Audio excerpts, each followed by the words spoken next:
नमस्कार, dB live Bihar Jharkhand में आप सबका स्वागत है। मैं हूं आपके साथ आराधना और मेरे साथ मौजूद है मेरे सहयोगी यश। यश, आपका भी बहुत बहुत स्वागत है। तो जैसा कि आप सबको पता है कि फिलहाल संसद का शीतकालीन सत्र चल रहा है।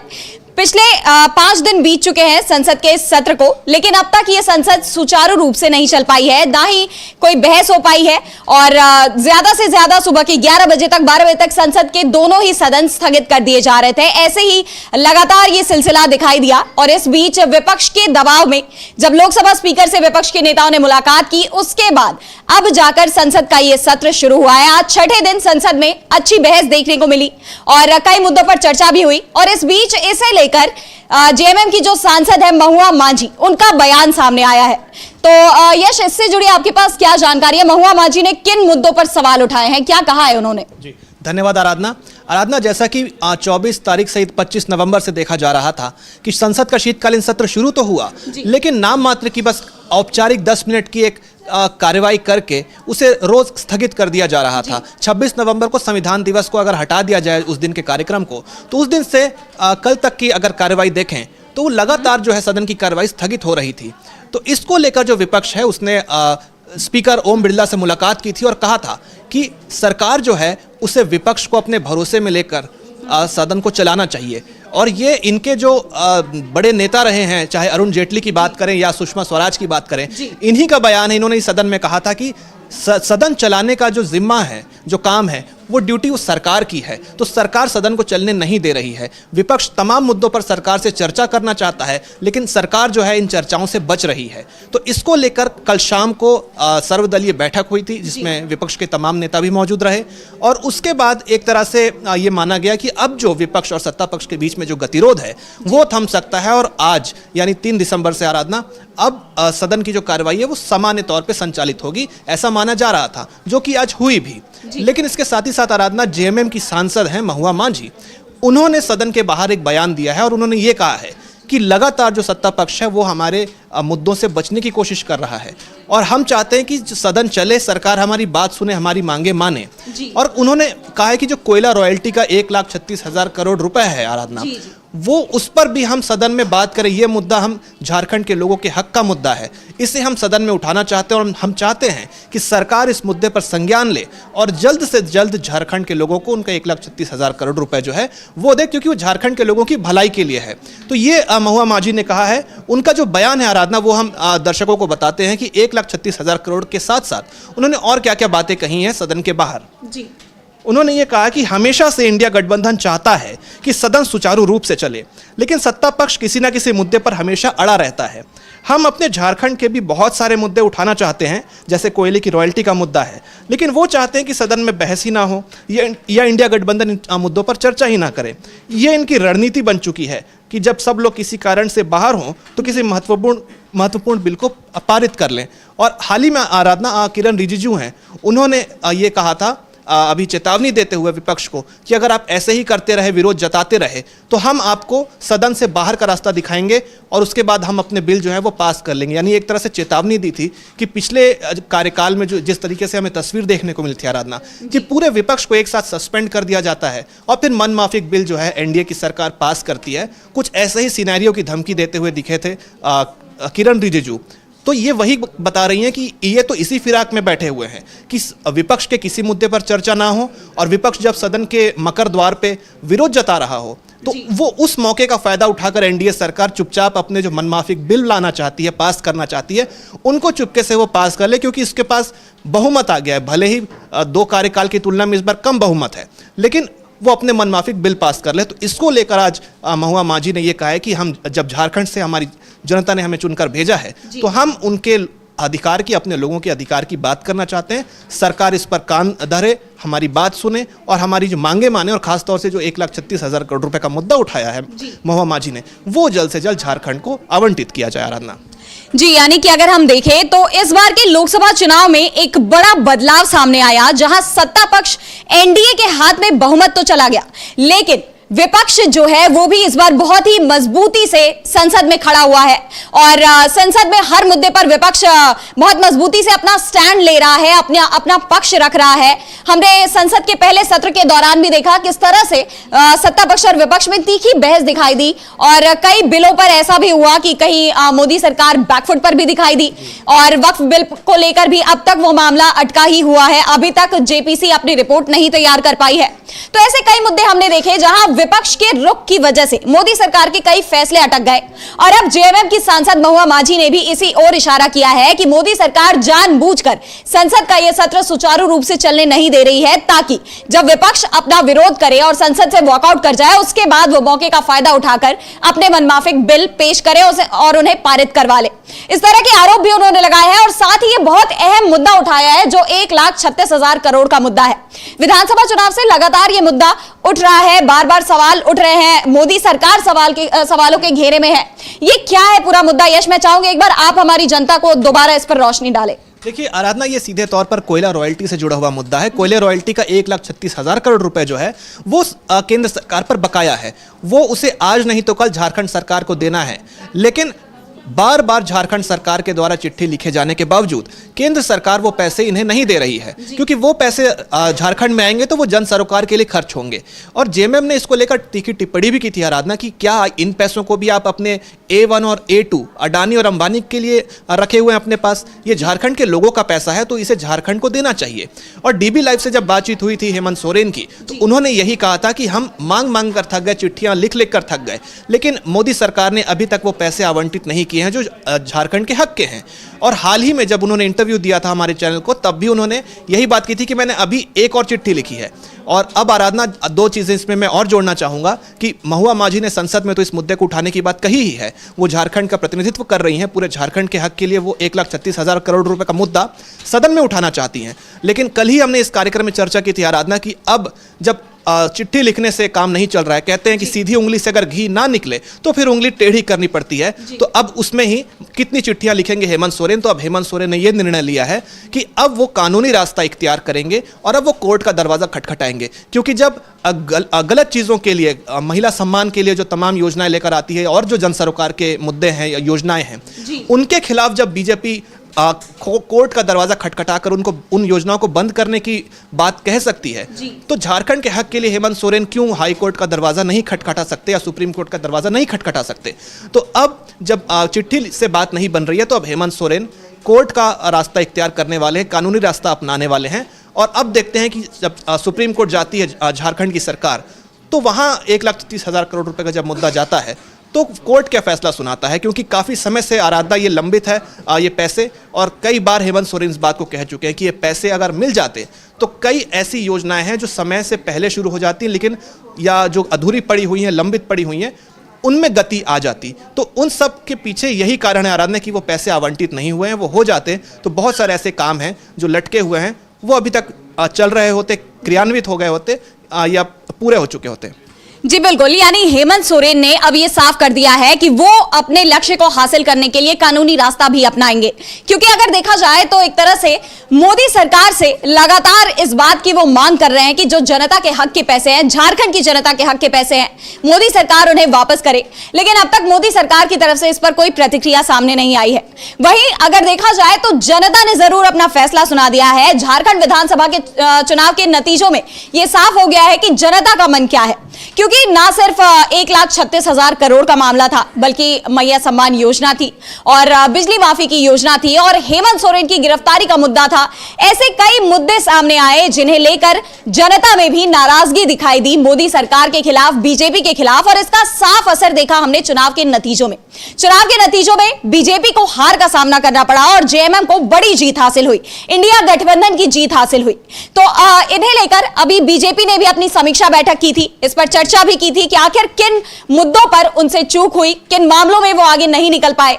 और वहीं इस बीच जेएमएम के नेता कुणाल सारंगी का भी एक बयान सामने आया है कि आखिर झारखंड में बीजेपी को क्यों हार मिली। तो उनका क्या बयान है यश, क्या जानकारी आपके पास इससे जुड़ी? आराधना, जब भी कोई चुनाव होता है उसके बाद किसी भी दल की हार हो या जीत हो, उसके बाद सभी दल एक समीक्षा बैठक रखते हैं। तो खास तौर से अभी जब बीजेपी की हार हुई, एनडीए की हार हुई, तो कल ही हमने चर्चा की थी कि उसके बाद एक समीक्षा बैठक रखी गई।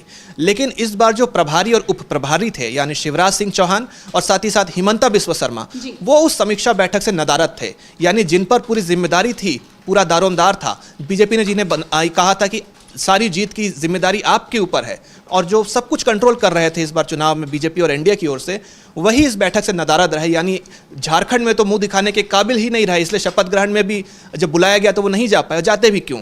लेकिन वहीं बैठक में तो कम से कम समीक्षा के लिए पहुंचना था कि उनसे कहाँ चूक हो गई, लेकिन वो उस बैठक में भी जाने के लायक नहीं रहे थे और उस बैठक से नदारद रहे थे। तो प्रश्न यही उठ रहा था आराधना कि उस बैठक में फिर ठीकरा किसके माथे फोड़ा गया होगा। तो एक तो ये हो गया आराधना, लेकिन अब देखिए जब बीजेपी समीक्षा बैठक बीजेपी की समीक्षा बैठक में जब उसके जो प्रभारी और उप प्रभारी ही मौजूद नहीं हो रहे हैं, तो अब जेएमएम ने ही इसकी समीक्षा कर दी है कि बीजेपी हारी तो क्यों हारी, और उन्होंने उसके कारण बताए हैं कि बीजेपी की हार इस बार झारखंड चुनाव में क्यों हुई। तो जेएमएम के नेता हैं कुणाल सारंगी, उन्होंने कुछ 2-3 ऐसे पॉइंट्स गिनाए आराधना, जिनको बताया कि प्रमुख रूप से ये ऐसे पॉइंट्स थे जिनकी वजह से एनडीए को झारखंड चुनाव में करारी हार झेलनी पड़ी। और अब पहला कारण उन्होंने बताया है कि मैया सम्मान योजना जो है वो पहले ही जनता के बीच लोकप्रिय थी, उसकी तुलना में गोगो दीदी योजना लेकर आई बीजेपी और महिलाओं को लुभाने की कोशिश की। लेकिन चूंकि इसकी किस्त मैया सम्मान योजना की पहले से महिलाओं के खाते में जा रही थी, और इसके साथ जेएमएम का एक और वादा भी था कि राशि तो जा ही रही है लेकिन दिसंबर में आपको इसकी बढ़ी हुई राशि मिलेगी, तो इसकी कार्ड बीजेपी गोगो दीदी योजना से भी नहीं निकाल पाई और इनको करारी हार मिली, क्योंकि उसमें जो राशि भी कही गई थी वो राशि मैया सम्मान की तुलना में कम थी। तो एक इनकी जो है महिलाओं को साधने की जो इनकी तरकीब थी वो कहीं ना कहीं फेल होती हुई नजर आई आराधना, ये इन्होंने एक पहला पॉइंट बताया है। यानी कि जो राशि 2500 रुपए इंडिया गठबंधन जेएमएम सरकार ने अपनी तरफ से जारी करने की बात कही थी कि चुनाव जीत जाने के बाद दिसंबर से मैया सम्मान योजना की राशि 2500 रुपए कर दी जाएगी, जबकि वहीं बीजेपी ने 2100 रुपए की घोषणा की थी गोगो दीदी योजना के तहत। यानी आप एक तरह से महिलाओं को लुभाने के लिए राशि तो दे रहे हैं, लेकिन पहले जो इंडिया गठबंधन जेएमएम सरकार जिस योजना को लागू कर चुकी है और उस योजना में वो जितनी राशि ऑफर कर रही है उससे कम राशि आप ऑफर कर रहे हैं, तो जाहिर सी बात है यश कि इससे आप महिलाओं को तो नहीं लुभा सकते। एक तो इसको देखा देखी कहेंगे आराधना, और जब मैया सम्मान की बात कर रहे हैं तो एक जानकारी और देना चाहेंगे हम दर्शकों को कि अभी अभी झारखंड सरकार ने यह ऐलान किया है कि इसी गुरुवार यानी 5 दिसंबर को मैया सम्मान योजना की बढ़ी हुई राशि जो है यानी 2500 रुपए की जो राशि जो उन्होंने वादा किया था उसकी पूरी प्रक्रिया हो चुकी है, और 5 तारीख को ये राशि जो 18 से 50 वर्ष के बीच की जो महिलाएं हैं जो इसकी लाभार्थी हैं उनके खाते में सीधी डाल दी जाएगी।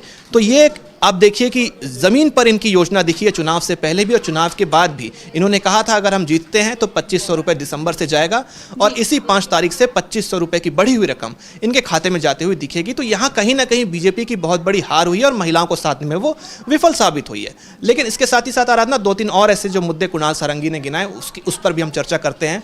एक उन्होंने ये कहा है कि बीजेपी हर बार जो एक दांव चलती है कि कठपुतली की तरह जो जांच एजेंसियां हैं उनको अपने इशारों पर नचाती है, और हर चुनाव से पहले जो पार्टियां हैं उनके शीर्ष नेताओं को झूठे केसेस में जेल में डालकर उन पर केसेस लगाकर उनकी पार्टियों को तोड़ने का काम करती है, उनके शीर्ष नेताओं को लुभावने ऑफर्स देती है कि आप हमारे पाले में आ जाओ, उनकी पार्टी को तोड़ने का काम करती है। या सारे आरोप जो है वो आप जो जेल में नेता बैठा है आपका उस पर मर दो तो हम आपको वॉशिंग मशीन में धो देंगे और पाक साफ घोषित कर देंगे। तो अब इन्होंने कहा है कि चुनाव से पहले जो हेमंत सोरेन को गिरफ्तार किया गया कथित जमीन घोटाले में, ये कहीं ना कहीं एक तरह से बैकफायर कर गया बीजेपी पर ही, क्योंकि हेमंत सोरेन 4 महीने बाद बाइज्जत बरी होकर लौटे हैं, कोई आरोप उन पर सिद्ध नहीं हुआ। वो सीएम थे, गए नैतिक रूप से उन्होंने इस्तीफा दिया, और उसके बाद जब बाहर आए तो फिर उन्होंने सीएम पद की कुर्सी, सीएम की कुर्सी संभाली। तो एक आराधना ये बैकफायर कर गया कि अगर सीएम आरोपी होते तो जनता का रुख शायद कुछ और होता कि हमारे सीएम ने कोई गलत काम किया है, अपने पद पर रहते हुए पद का दुरुपयोग किया है। लेकिन जब सीएम पाक साफ साबित होकर आते हैं तो एक तरह से झारखंड की जनता है वो समझ जाती है कि बीजेपी की इसके पीछे मंशा क्या थी, क्योंकि चुनावी समय था और हेमंत सोरेन को जेल में डालकर उनकी पार्टी को तोड़ने की कोशिश करना चाहती थी। लेकिन उसी समय कल्पना सोरेन का उदय होता है, जिसका श्रेय भी बीजेपी को ही जाता है, एक्सीडेंटली ही सही, और उन्होंने पार्टी को संभाले रखा। तो एक तो ये बूमरैंग कर गया इन पर। दूसरा ये, हेमंत सोरेन से बात नहीं बनी तो चुनाव के दौरान ही उनके पीए के घर भी जो है रेड पड़ी थी। तो कहीं ना कहीं अगर सीएम नहीं तो सीएम से जुड़े हुए लोग, उनसे उनके परिवार के लोग या उनसे और जो संबंधित अधिकारी हैं उन पर इन्होंने कार्रवाई करने की कोशिश की। होता कुछ भी नहीं है, पुख्ता कोई आरोप सिद्ध होते नहीं है, सिर्फ परेशान करने के लिए, चुनाव से ध्यान भटकाने के लिए, उनको किसी और चीज़ में व्यस्त कर देने के लिए ये बीजेपी का दांव जो है फेल होता हुआ दिखाई दिया। तो कुणाल सारंगी जो है उन्होंने ये कहा है कि ये दांव भी बीजेपी का फेल होता हुआ दिखाई दिया, क्योंकि यही स्क्रिप्ट दिल्ली में भी इन्होंने चली थी। केजरीवाल को जेल में भेजकर मनीष सिसोदिया को लुभावने ऑफर्स दिए थे कि सारा आरोप आप केजरीवाल पे मर दो और हमारे पास आ जाओ, लेकिन वहाँ भी पार्टी नहीं टूटी। तो अब जो जनता है वो इन चीज़ों को समझ चुकी है। इसके साथ ही साथ आराधना, घुसपैठियों का मुद्दा जो है, घुसपैठियों का मुद्दा भी इस बार जोर शोर से उठा। बीजेपी वालों ने, एनडीए वालों ने घुसपैठियों का मुद्दा उठाया, लेकिन सवाल यही उठता है आराधना कि अगर घुसपैठी आ रहे हैं तो झारखंड में अगर आ रहे हैं, ये एनडीए का दावा कर रही है, तो झारखंड कोई इंटरनेशनल बॉर्डर शेयर नहीं करता है किसी भी अन्य देश से, तो आ रही है तो आप देखिए कि इंटरनेशनल बॉर्डर क्रॉस करके ही आ रहे होंगे घुसपैठिए। और अगर इंटरनेशनल बॉर्डर क्रॉस करके आ रहे हैं तो आप केंद्र सरकार जो है उसके अधिकार क्षेत्र में आते हैं ये बॉर्डर्स, तो फिर केंद्र सरकार क्या कर रही है? उसके अधिकार क्षेत्र को क्रॉस करके अगर घुसपैठिए आ रहे हैं तो फिर सवाल ये उठता है कि आप उन घुसपैठिए को रोकने के लिए क्या कर रहे हैं? क्योंकि वो क्रॉस करके झारखंड में घुस रहे हैं, वो झारखंड में घुसना अलग बात है, लेकिन देश में आना उससे भी बड़ी बात है। तो सीधे सीधे ये तमाम जो मुद्दे हैं कहीं ना कहीं फेल होते हुए नजर आए और झारखंड पे बैकफायर कर गए। जी बिल्कुल। और इस वक्त एक बड़ी खबर आ रही है हमारे पास, जिसे लेकर हमारी सहयोगी आंचल यहाँ मौजूद है। आंचल, क्या खबर है आपके पास? जी, मैं आपको बता दूं कि जिस तरीके से सीएम ने तो शपथ ले ली, लेकिन मंत्रिमंडल की खासकर चर्चा हो रही थी इन दिनों, तो वो भी उसकी तारीख तय हो गई है। 5 दिसंबर को जो मंत्रिमंडल है उस पर मतलब तय किए जाएंगे किन किन को मंत्री बनाया जाएगा। टोटल 12 मंत्री बनाए जाएंगे, सीएम समेत 12 मंत्री होंगे। और कहा यह भी जा रहा है कि जो 4 मंत्री पद हैं वो कांग्रेस को मिल सकते हैं, आरजेडी को भी एक मंत्री पद दिया जा सकता है और बाकी जेएमएम को मिलेंगे। इस तरीके की जो खबर है सामने आ रही है और बाकी जो मंत्री होंगे उनके नामों पर अभी चर्चा चल रही है और बहुत जल्दी इसका ऐलान भी किया जाएगा।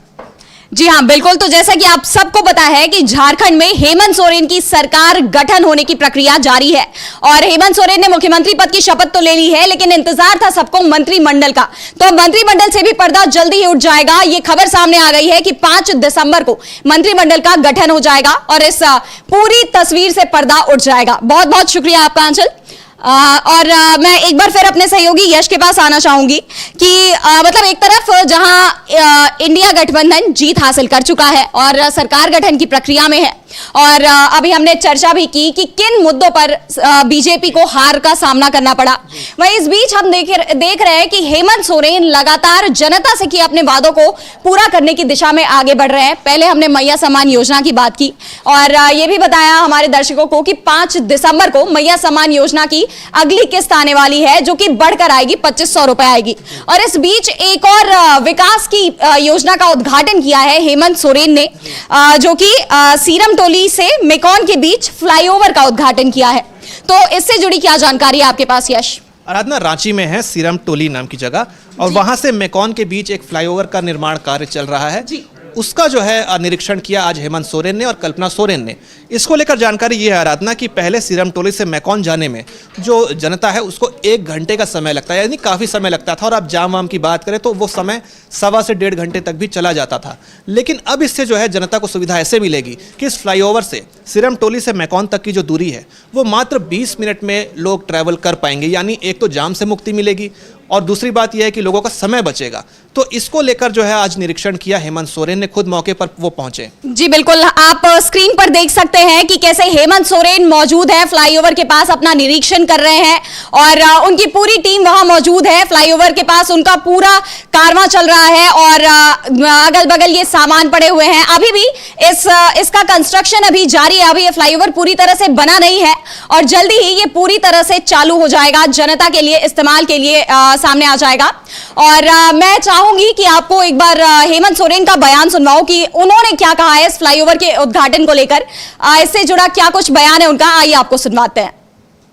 कोशिश कर रहे हैं, इससे आपको पहले पता है कि इससे पहले फ्लाईओवर हम लोगों ने दिया है, वो भी अपने समय से पहले हम लोगों ने राज्य की जनता को, राज्य की जनता को, राजधानी के लोगों को समर्पित किया। अब ये भी बहुत जल्द, मुझे लगता है कि 2 साल भी नहीं होंगे, 2 साल भी नहीं हुए होंगे, और आप देख लीजिए कहाँ तक प्रगति है। अब चूंकि रेलवे क्रॉसिंग है, ट्रेनों का भी आवागमन है, तो सभी चीज़ों को ध्यान में रखते हुए पूरे जी जान के साथ यहाँ के इंजीनियर्स, यहाँ के लेबर्स, जो हमारे जो काम करने वाले लोग हैं, काफ़ी मेहनत के साथ और लगन के साथ लगे हुए हैं। और हम लोग का प्रयास है जल्द से जल्द हम लोग, क्योंकि आपको पता है एकमात्र यहाँ पर एक रेलवे क्रॉसिंग है जो बहुत पुराना हो चुका है, और इसके बनने के बाद मुझे लगता है कि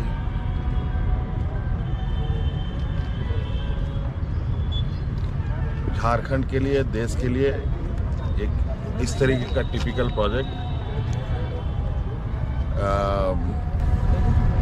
बहुत कम ही देखने को मिलेगा। और हम लोग की प्रयास है कि इसको सक्सेसफुली पूरा किया जाए। तो जैसे कि आपने देखा कि हेमंत सोरेन ने कहा कि ये अपने आप में एक बहुत ही अलग और बहुत ही बड़ा प्रोजेक्ट है, और उनके साथ उनकी पत्नी और जेएमएम से विधायक कल्पना सोरेन भी मौजूद थी। दोनों ही नेताओं ने पूरी तरह से इस फ्लाईओवर का निरीक्षण किया, और एक तरह से देखा जाए तो ये हेमंत सोरेन सरकार का भी गठन भी नहीं हुआ है यश, और ऐसे में एक तरह से ये बहुत बड़ी उपलब्धि है जनता के लिए। वो जिस हिसाब से काम कर रहे हैं, इस पर आप क्या कहेंगे? आप घटनाक्रम देखिए आराधना, 23 नवंबर को दोनों ही राज्यों के नतीजे आते हैं, महाराष्ट्र के और झारखंड के। महाराष्ट्र में अभी तक सीएम का फेस तय नहीं हो पाया है, अभी तक खींचतान चल रही है। जो एकनाथ शिंदे वो तो रन बना रहे हैं, वो यहाँ से कभी अस्पताल जा रहे हैं तो कभी गांव जा रहे हैं, इधर उधर जा रहे हैं। तो आप देखिए वहाँ अभी तक तस्वीर साफ नहीं हो पाई। अभी तक वहाँ पे बीजेपी एनडीए को बहुमत मिल तो गया है, लेकिन वहाँ पे अभी तक वो अपने सीएम के चेहरे पर ही निर्णय नहीं ले पाए हैं। लेकिन यहाँ सब कुछ एक तरह से आप कह सकते हैं कि तयशुदा तरीके से सब कुछ हुआ।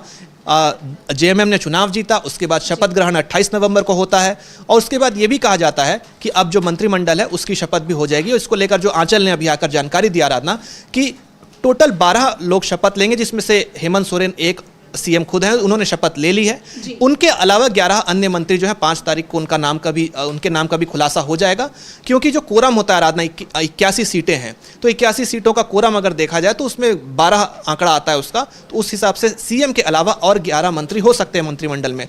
तो उस नियम के मुताबिक 11 मंत्री होंगे। और जो सीट बंटवारे की बात बताई आंचल ने, वो भी उसी तरह से आराधना जिस पर हमने इस कार्यक्रम में उस समय चर्चा की थी जब नतीजे आए थे, कि 6:4:1 के रेशियो में जो मंत्रिमंडल है उसका बंटवारा होगा। यानी 6 सीटें जो हैं वो जेएमएम के खाते में जाएंगी, जेएमएम के मंत्री बनेंगे, 4 जो हैं वो कांग्रेस के होंगे, और 1 सीट जो है वो आरजेडी को मिलेगी। तो ये जानकारी है आराधना। जी बिल्कुल। इससे जुड़ा एक और प्रोजेक्ट है केबल स्ट्रीट प्रोजेक्ट, जिस पर मैं आपसे जानकारी लेना चाहूंगी यश, कि हेमंत सोरेन अभी से जो ये विकास कार्यों में लगे हुए हैं, उसमें एक और प्रोजेक्ट है केबल स्ट्रीट का प्रोजेक्ट। इससे जुड़ी क्या जानकारी है आपके पास? देखिए हम यही बात कर रहे थे आराधना कि वहाँ महाराष्ट्र में तो अभी तक सरकार गठन नहीं हुआ, ना राष्ट्रपति शासन लगा है।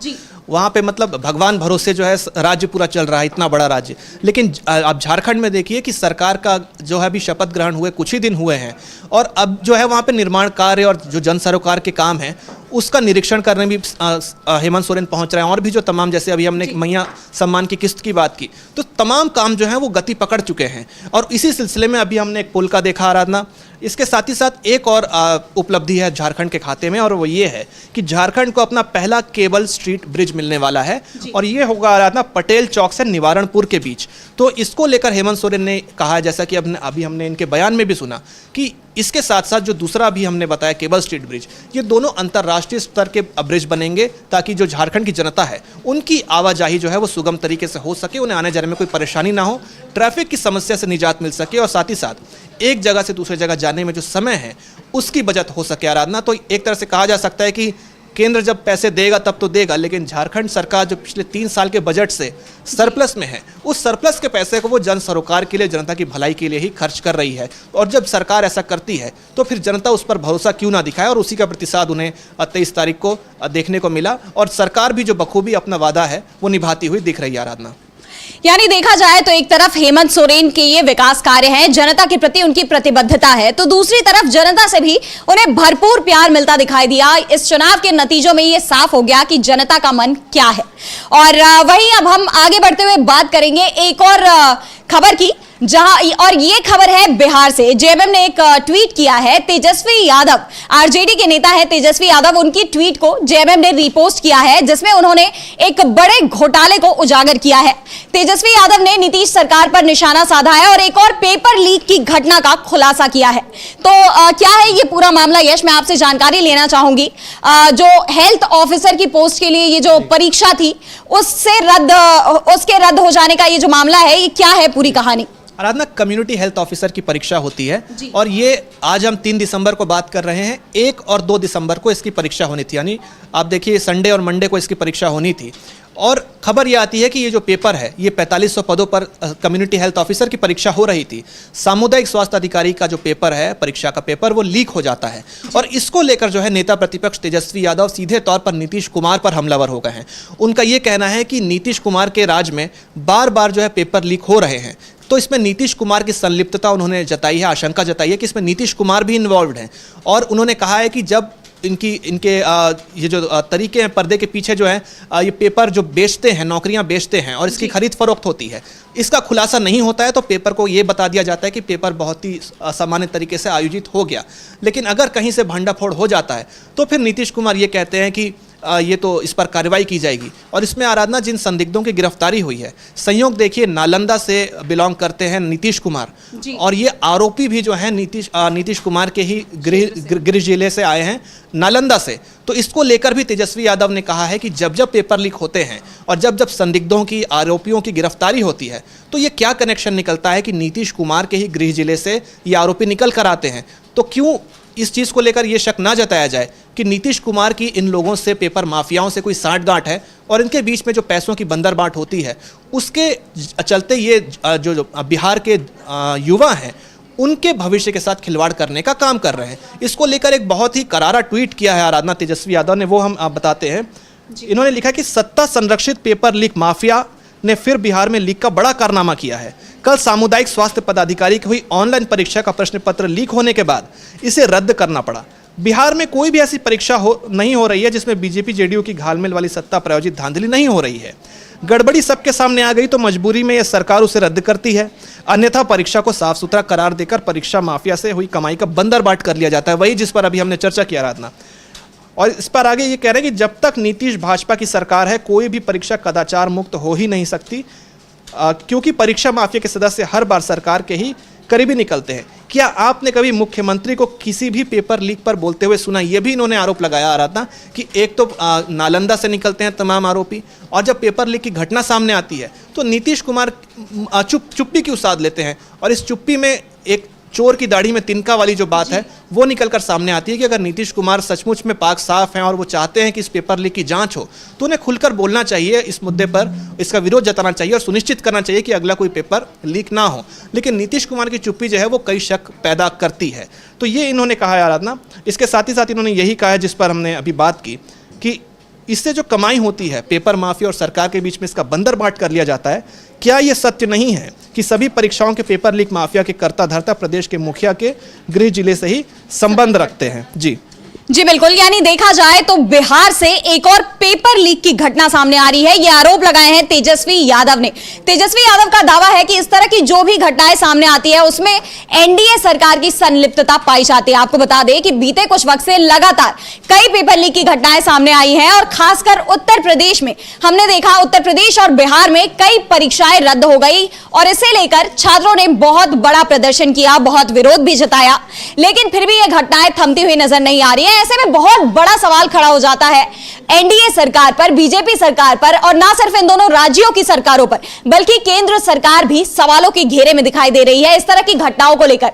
और आपको बता दें कि अभी बहुत ही जल्द बिहार में विधानसभा का चुनाव होना है यश, और ऐसे वक्त पर यह घटना सामने आई है, इसका सीधा असर बिहार विधानसभा चुनाव पर भी देखा जा सकता है।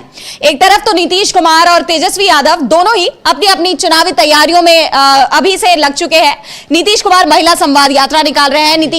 नीतीश कुमार की इस यात्रा के साथ ही उधर हमने देखा तेजस्वी यादव की भी यात्रा के बारे में हमने कल ही चर्चा की थी।